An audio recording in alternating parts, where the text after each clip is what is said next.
Bueno, nos encontramos otra vez para la clase número 4 de Filosofía del Hombre y esta vez vamos a tratar de un tema que es súper interesante, que es el apetito sensible. Y vamos a pasar a explicar en un ratito de qué se trata. Entonces, como estábamos viendo, ¿no es cierto? El hombre tiene distintas apetencias, y dentro del apetito sensible vamos a hablar de lo que es el apetito concupiscible o deseo, del apetito irascible o impulso, y también por último de la plasticidad de las tendencias humanas. Entonces, las funciones apetitivas son las tendencias que mueven al ser vivo hacia su autorrealización. Estábamos hablando ya desde el principio que existen distintos tipos de seres vivos. Lo que tenemos en común todos los seres vivos son una serie de características, y una de las cuales es que tiende a su autorrealización. Es diferente el culmen de la autorrealización que podemos ver, por ejemplo, en una planta de mandarina, o que podemos ver en un cedro, hablando de los vegetales. Después tenemos, por ejemplo, diferentes niveles de autorrealización en lo que puede ser una abeja o un perro o un elefante, y también en el ser humano, que es, digamos, el tercer grado o lo más alto dentro de la escala de los seres vivos.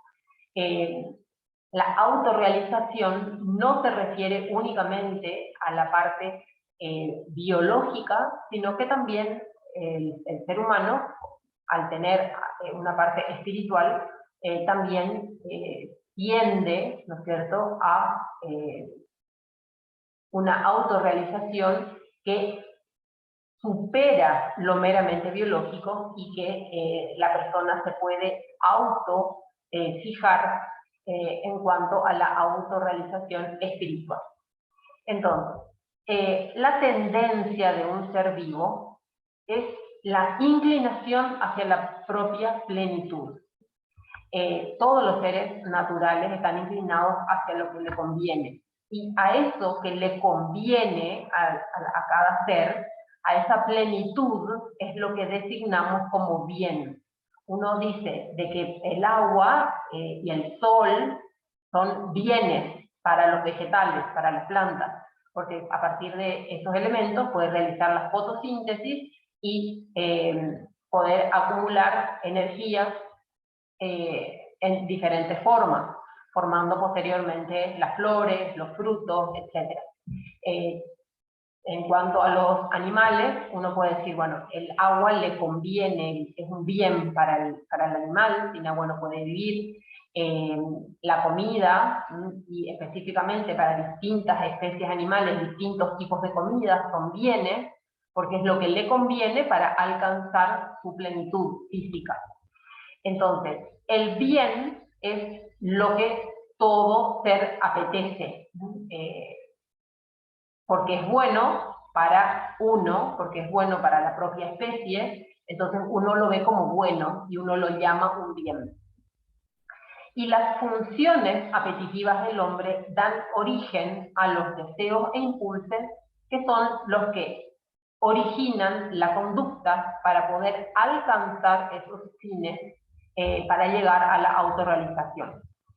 Esas inclinaciones o apetitos que nos dirigen a nuestros bienes propios pueden ser sensibles, ya que son captados con la cogitativa, que era uno de esos sentidos internos que tenemos los seres humanos, o puede ser también intelectual y por lo tanto captado con la razón. Acá tenemos un cuadro que grafica así gráficamente los dos tipos de apetitos dentro de lo que es la sensibilidad. Entonces, los actos del apetito sensible son el apetito concupiscible, también llamado deseo, que capta los valores dados en el presente inmediato de la sensibilidad. Y también está el otro, que es el apetito irascible o impulso, que capta los valores en el futuro, permite referir el deseo a valores que están más allá del presente inmediato de la sensibilidad. O sea, que no es algo que yo estoy viendo, ni oliendo, ni tactando, ni escuchando, ni gustando, sino que está en el futuro. Ambos, tanto el apetito concupiscible como el apetito irascible, se dirigen primariamente a satisfacer las necesidades más básicas, la nutrición y la reproducción. Y se diferencian por el modo de captar los valores en el tiempo. El apetito concupiscible, como dijimos, capta los valores en el presente inmediato de la sensibilidad, lo que está frente a mí, lo que pueden captar mis sentidos, y que despierta un deseo porque mi cogitativa lo capta como algo bueno para mí. Y el impulso capta los valores en el futuro. Se refiere al deseo, ¿no es cierto?, de cosas que están más allá del presente inmediato, o sea, que no tengo acá frente a mí, pero que yo identifico como algo bueno para mí. Entonces, el deseo alcanza o posee el bien presente. Si yo tengo un helado y estoy en la heladería, entonces yo puedo satisfacer este deseo y alcanzar el placer. Pero puede ser, ¿no es cierto?, que yo no tenga el helado frente a mí. O sea, no estoy en una heladería, tengo el deseo, que en este caso se llamaría impulso, tengo la intención o el fin de comerme un rico helado, pero estoy en mi casa. Entonces, para adquirir ese bien, tengo que, por ejemplo, agarrar el auto, irme hasta la heladería y ahí poder comprar. Entonces, yo me quiero ir, ¿no es cierto?, a la heladería a buscar ese bien arduo. ¿Y qué pasa? Por el camino puede ser que alguien me choque, pero aún así, ¿no es cierto?, mi ser puede encontrar la manera de superar esos obstáculos a través de una faceta propia del impulso, que es la agresividad o impulso de rechazo del obstáculo. Entonces, sí, yo estoy deseando comerme un helado, pero no está frente a mí, entonces yo tengo que ir a buscarlo, tengo que ir hasta la heladería, en el camino tengo un choque, entonces ese impulso agresivo o ese impulso de rechazo a los obstáculos me puede ayudar a superar esos obstáculos y, bueno, por ejemplo, ir caminando el resto del trayecto de tal manera de llegar a la heladería, comprar el helado, poder satisfacer ese deseo y alcanzar el placer. Entonces, el impulso nace del deseo, de un bien sensible, pero es superior a él, porque no estoy con el bien frente a mí, entonces tengo que ponerme en movimiento, ponerme en marcha para alcanzar eso, y dentro de ese ponerme en movimiento, ponerme en marcha, podrían surgir obstáculos que yo tengo que superar para poder alcanzar eso. Entonces, el bien arduo es más difícil, pero al mismo tiempo es más rico, en el sentido de riqueza, porque implica un ponerse en marcha, un hacer un proyecto, un planificar el futuro.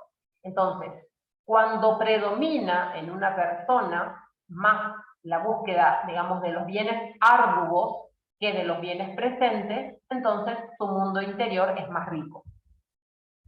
También cuando hablamos del apetito sensible, podemos distinguir que la gratificación del deseo se acaba pronto. Yo huelo el helado, veo que es apetecible, veo todas estas características que tiene el helado, que está ahí en un foto frente a mí. Entonces, surge este deseo, ¿no es cierto?, de satisfacer mi hambre o mi deseo, ¿no es cierto?, con el helado. Entonces yo me como el helado. Pero ¿qué pasa? Termina el helado. Entonces, esa gratificación o placer que me genera el haber alcanzado ese bien termina pronto. Entonces, rápidamente tengo que pasar, digamos, a otra cosa. Entonces, si yo ya no deseo otra cosa, no sé, si no tengo ganas de comer otra cosa, entonces puedo reiterar el placer de las sensaciones actuales. Entonces, si yo tengo ahí el pote, tengo todavía helado, puedo reiterar, o sea, puedo servirme otro helado y otro helado. Entonces, el tener ahí ya lo que satisface mi deseo, hace que yo desprecie o deje a un costado el ponerme en marcha para alcanzar un bien más difícil. Entonces, el hombre es el único animal que reitera las sensaciones presentes sin necesidad orgánica. Entonces, puede ser que yo realmente no tenga hambre, o sea, pero tengo ahí el helado, es un domingo de tarde, no tengo nada que hacer, estoy viendo una película y estoy medio aburrida, la película está aburrida también, entonces digo, no, me voy a comer otro helado, y así puedo comerme otro helado y otro helado, porque yo puedo proponerme la repetición de un placer que no es orgánicamente necesario. Aunque no tenga hambre, aunque mis células no necesiten glucosa porque tengo un exceso, lo mismo yo puedo decidir con mi voluntad, mi razón, comer más. E incluso, ¿sí? Si orgánicamente ya tengo saturado el cuerpo y yo deseo seguir experimentando el placer sensible que me brinda ese bien sensible, que es el helado, puedo incluso llegar a vomitar para después comer más, como es lo que le ocurre, ¿no es cierto?, a las personas que padecen bulimia, pero no solamente, digamos, personas que tienen una enfermedad, sino podemos recordar, ¿no es cierto?, lo que habremos estudiado en libros de historia, que en Roma, por ejemplo, en esos grandes banquetes que se hacían, que duraban días, entonces, para poder seguir comiendo esos manjares, esas delicias que el emperador o un noble les ofrecía, vomitaban para poder seguir comiendo, ¿no es cierto? Entonces, eso el animal no lo hace, el animal no lo puede hacer. Esto es algo que solamente el hombre, como tiene razón, se puede proponer esa reiteración para alcanzar placer, y lamentablemente esto, en este caso, por ejemplo, incluso va en contra de su persona, en contra de sí mismo. Incluso, si nosotros comparamos, hablando de lo que es el deseo, que es de algo que tengo inmediatamente frente a mí, o que puede saciarme así, inmediatamente. Si yo comparo el deseo con el impulso, aunque sea un impulso muy, muy bajo, podríamos decir, o incluso poco noble, como sea ganar más dinero porque soy una persona bueno, que solamente tiene ese fin. Entonces, incluso el impulso de ganar más dinero es un proyecto con más riqueza que la mera reiteración de sensaciones presentes a través de la bebida, a través de la comida, a través de todos los sentidos, porque hay que vencer una serie de obstáculos para lograrlo. O sea, generalmente, para poder ganar dinero hay que trabajar, hay que invertir, hay que planificar, hay que hacer proyectos. Entonces, incluso ese impulso así básico, podríamos decir, de ganar dinero, implica una mayor riqueza para la persona que la tiene que otra que solamente tiene como meta satisfacer los deseos sensibles más básicos, ya sea, como decíamos, ¿no? A través de la bebida, a través de la comida, a través de las drogas, etc. Los impulsos apuntan a bienes más arduos, pero también, en general, más valiosos. El dinamismo de las tendencias humanas exige armonizar y completar los deseos con los impulsos.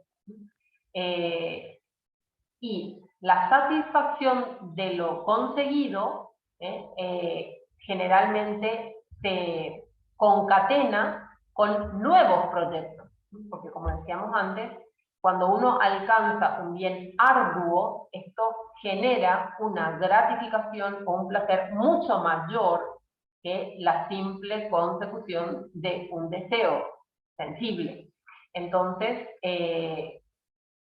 ese haber alcanzado esa meta y la gratificación que eso genera, me lleva a plantearme nuevos proyectos. En el hombre, los deseos y los impulsos, de hecho, acompañan a la tendencia racional, que es la voluntad. No actúan independientemente y es difícil separarlos. La actuación de la persona es unitaria. Lo orgánico y lo intelectual no suelen separarse.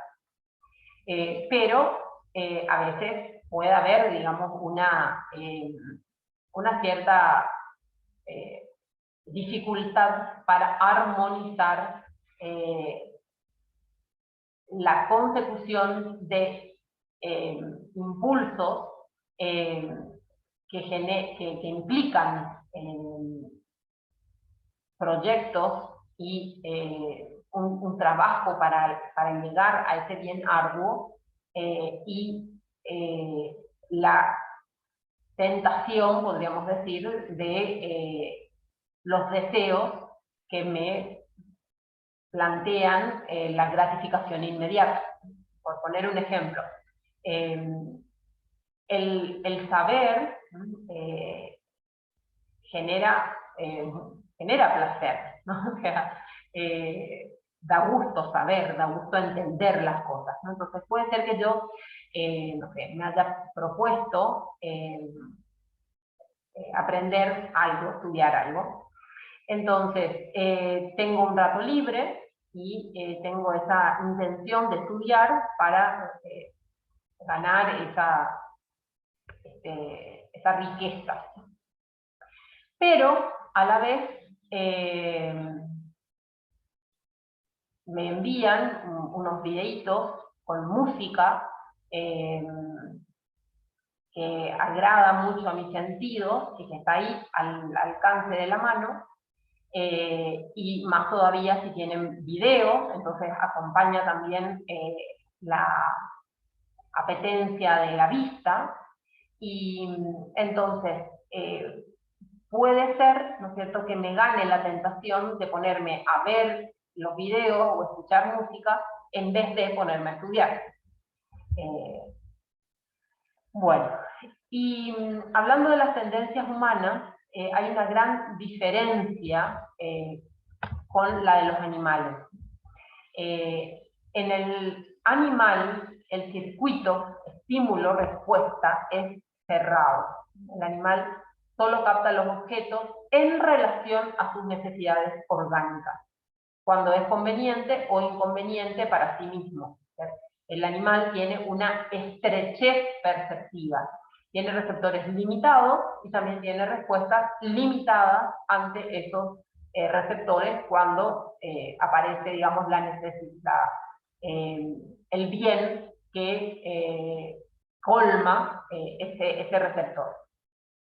Sin embargo, en el ser humano, ese circuito estímulo-respuesta está abierto. El hombre puede captar lo real en sí, o sea, todo lo real, todo lo que existe, sin que medie un interés orgánico, sin establecer una relación con el objeto percibido o la situación corporal propia. Por ejemplo, puede ser que yo no tenga hambre, pero sin embargo puedo ver y puedo apreciar comida que esté en un negocio. Puede ser que yo en este momento no necesite un perfume, pero al pasar frente a una farmacia puedo apreciar la fragancia de los perfumes que se ofrecen. Y así con todos los bienes, ¿no es cierto? O sea, en el hombre no están determinados tampoco los medios que hay que poner para satisfacer los bienes biológicos, sino que exige la intervención de la inteligencia. Como decíamos, en el animal tiene una estrechez de percepciones, pero a la vez ya tiene por instinto el mecanismo a través del cual va a lograr satisfacer esa necesidad. Sin embargo, en el hombre no están dadas a través del instinto el modo en que va a satisfacer sus necesidades. O sea, la necesidad en sí es instintiva, ¿sí? La necesidad tal como el hambre, la sed, la pulsión sexual, pero el modo de satisfacer esa necesidad no está dada o determinada por el instinto, sino que tiene que ser aprendida a través de la razón.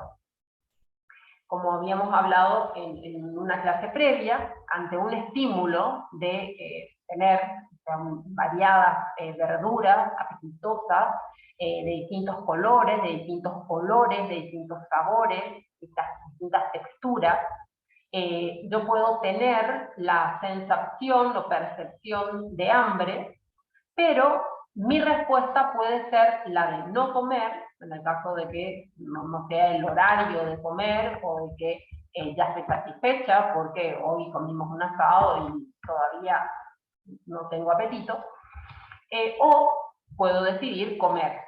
Y en el caso de que decida comer, entonces tengo que poner en marcha también mi razón para decidir de qué manera voy a comer, cómo voy a comer esos alimentos. Si voy a hacer un soufflé, ¿no es cierto? Si voy a hacer una sopa, si voy a hacer un guiso, si voy a poner las verduras a la parrilla, etcétera, etcétera. Entonces, el hombre, a sus tendencias vegetativas, le añade finalidades más altas, ¿no? Tales como el arte, la religión, la técnica. Entonces, como vemos en este ejemplo así tan básico, que es el comer, ¿no es cierto? Para el hombre, comer no es solamente satisfacer un instinto, como puede ser un perrito, ¿no es cierto? O un chanchito, sino que yo le pongo arte a ese comer, y de esa manera se ha desarrollado a lo largo de la historia el arte culinario, ¿no es cierto?, con técnicas culinarias muy diferentes en distintas culturas, en distintas regiones, aún en la misma región, que agregan riqueza a través de esa creatividad propia de la inteligencia humana. Y además, también la religión, por ejemplo, tiene una influencia muchas veces en el comer. Por ejemplo, los cristianos en Cuaresma no comemos carne los viernes, o el Viernes Santo no se come carne. Entonces, por más de que yo tenga hambre, por más de que yo tenga la carne frente a mí, puedo decidir no comer. O también en otras creencias, los musulmanes, por ejemplo, tienen un periodo como el Ramadán, que durante ciertas horas del día no comen, por más de que tienen hambre, ¿cierto?, por una razón de religión. Entonces, en el hombre, esa tendencia vegetativa de comer ha sido enriquecida por el arte culinario, toda la cultura gastronómica propia de cada región, de cada país, de cada área, digamos, geográfica, y además el hombre es capaz de proponerse fines nuevos que no satisfagan necesidades vegetativas ni orgánicas, sino que solamente satisfagan necesidades o fines culturales, digamos. Entonces, las finalidades no instintivas se constituyen objeto de la tendencia humana, inclinación al bien, mediante una inclinación aprendida por repetición de actos.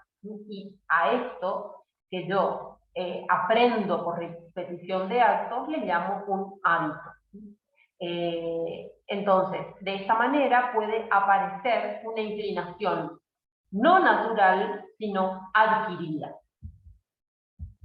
Entonces, en el hombre, el aprendizaje y los hábitos consiguientes que me brinda el aprendizaje desplazan en buena parte al instinto. O sea, los hábitos pueden ser buenos, por ejemplo, virtudes, la virtud de la templanza, que me lleva a moderar el comer o el beber, movido por la razón. Entonces, la templanza me puede llevar a decir, bueno, esta comida que tengo frente a mí está súper apetitosa, pero no me conviene seguir comiendo, o ya comí lo suficiente, o estoy tratando de bajar de peso, entonces voy a comer menos de lo que mi cuerpo necesita.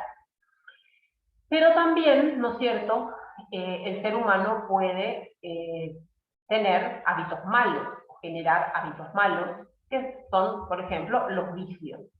Y un vicio muy conocido por todas es el alcoholismo, ¿no es cierto?, que lamentablemente lleva a la gente a seguir consumiendo alcohol, o incluso empezar a consumir alcohol desde el momento que abre los ojos a la mañana, ya desayunar con algo de alcohol, porque ya su cuerpo necesita, para llevar a cabo las funciones básicas, esta droga, ¿no es cierto?, del alcohol.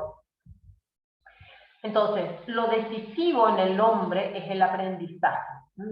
Para el ser humano, estar vivo no basta. También necesita aprender a vivir.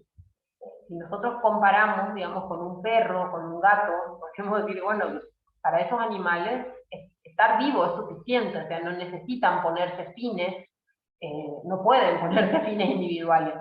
En cambio, para el ser humano, estar vivo no es suficiente, necesita aprender a vivir, necesita ponerse fines individuales más allá de los fines propios de la especie. La espontaneidad biológica del hombre es insuficiente.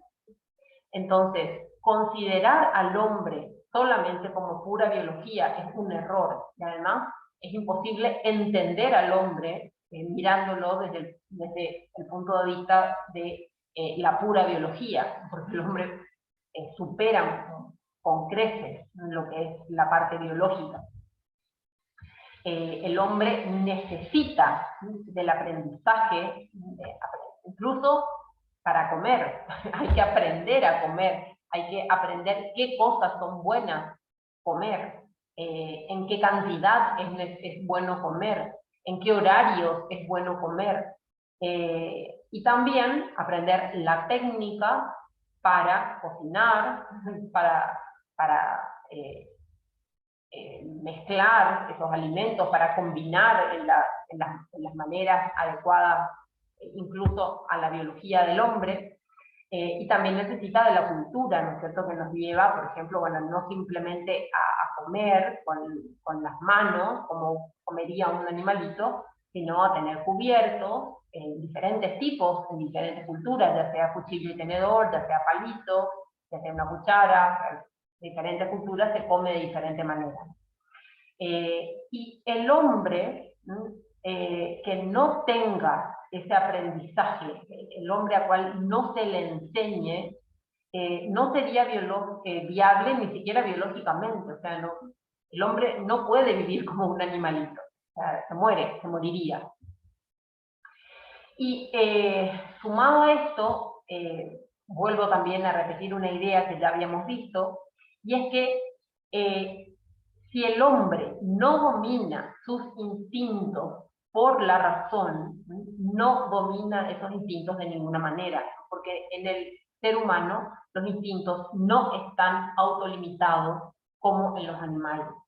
Como el hombre tiene razón, tiene la capacidad de dominar los instintos a través de la razón, entonces necesita dominar los instintos a través de la razón para vivir.